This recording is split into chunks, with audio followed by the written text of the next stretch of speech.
What's going on, y'all? It's your boy Industrial Dave.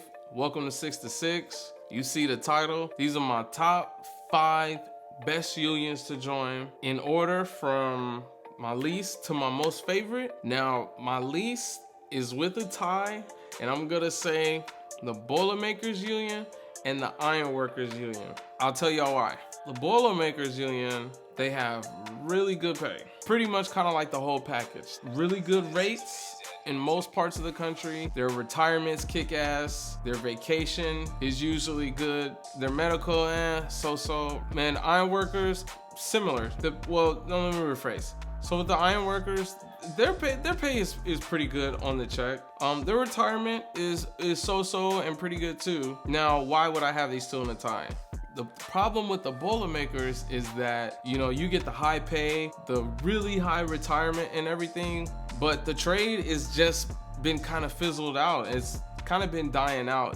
There is work there, but as technology gets better with everybody shutting down coal plants and stuff like that, there's just not as much work for Boilermakers. So take that into account. Now, for the Ironworkers, they're always building buildings. They just have more work than Boilermakers. It is what it is. They're always building downtown and hospitals and schools and stuff like that. And if you look at the long run, you're gonna get more hours in the Ironworkers. It is what it is. So I would put the Boilermakers Union and the Ironworkers Union, I would put them kind of side by side. My next union to join is kind of a tricky one. I'm gonna say the railroad. Getting a railroad job, now that's gonna be your Teamster / maintenance of way. The problem with the railroad is that you're not able to just go to the union hall and they dispatch you out.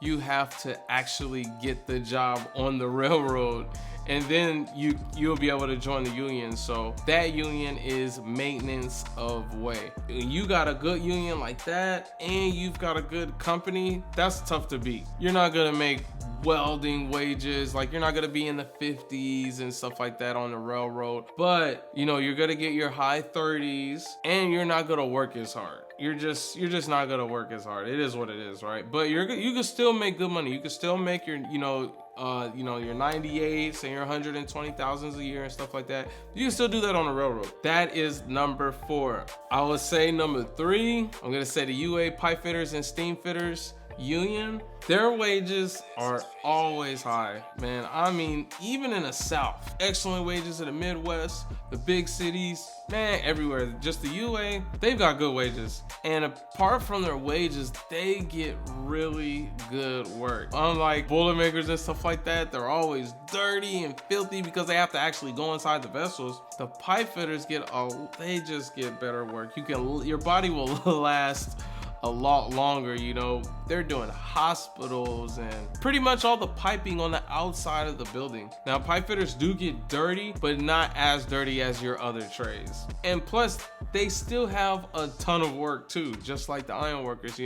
Every building has a sprinkler system. Every building needs plumbing and toilets and stuff like that. That's all under the UA jurisdiction. And mind you, like I said, they always have high wages. So that would be my 3rd union that I suggest that you should try to get in. Coming at number 2, the IBEW, man. Listen, the Electrical Workers Union. You can go to the union hall and you can join the apprenticeship and get in as an electrician, right? Now, me personally, I don't mess with electricity. I don't like it. You can't see it, smell it. It's faster than Superman. I don't like touch it. I don't mess with it. Nope. I don't want nothing to do with no 480, no 110, none of that. All right. 2 parts. Like I said, you can join the union hall, or like your city workers in your municipalities like DWP out in LA and probably, other places like Houston. A lot of these guys and gals that work for these municipalities and these city jobs, they're under unions for the most part, which they're usually under the IBEW, right? So just like the railroad, you got the best of both worlds. You've got a really good city job and you've got a union. That's unbeatable. All these places, you don't need any college. You can just get in and join as an apprentice, all right? The IBEW. You're dealing with electricity, so you're not necessarily gonna be the dirtiest person on earth. You get to stay a lot cleaner than welders and plumbers. Now, if you don't like electricity, I wouldn't do it. But if that doesn't bother you, the IBEW would be the way to go. Now, my last one, I don't even have a whole lot of information on this. I really don't. Because it's so secretive. Your boy Dave, I don't even know how to get in this union. And I'm telling you right now, this one right here, this is the most powerful union to get in and the hardest one to get in, the Longshoremen's Union. Number one, hands down. The Longshoremen's Union is top tier. And that's all I gotta say. I don't have any information about the Longshoremen. All I know and I've heard is these guys in the Longshoremen, they'll be in there for 10, 15 years, have a child, and then they'll put their child's name on the list. So when they turn of age and they're 18, they're automatically on and they pass everybody up. That's all I know. And I've only met in my entire career, I've met 2 longshoremen. One was a police officer and the other one, I think it wasn't even him. It's like his brother was an Uber driver or something. So I got to talk to him and he did like 135, 150,000 a year. It's a longshoreman. And they are not working 40 hours a week. That's from what I know. And like I said, I don't know a whole lot of information about that. Oh my God. I totally forgot. There's one other union out there. The operating engineers. Oh man, I'm gonna put a tie with that for first place. I'm gonna say the longshoremen and the operating engineers. I'm gonna put those together. Who are the operating engineers? Those are those guys when you are driving downtown and you see the big tall cranes and tower cranes and stuff like that, and there's a guy in there sitting way at the top and he's scratching his feet, operating a crane. Those guys, you ain't never seen them dirty. The worst part of their job is having to climb up a tower and get in their rig.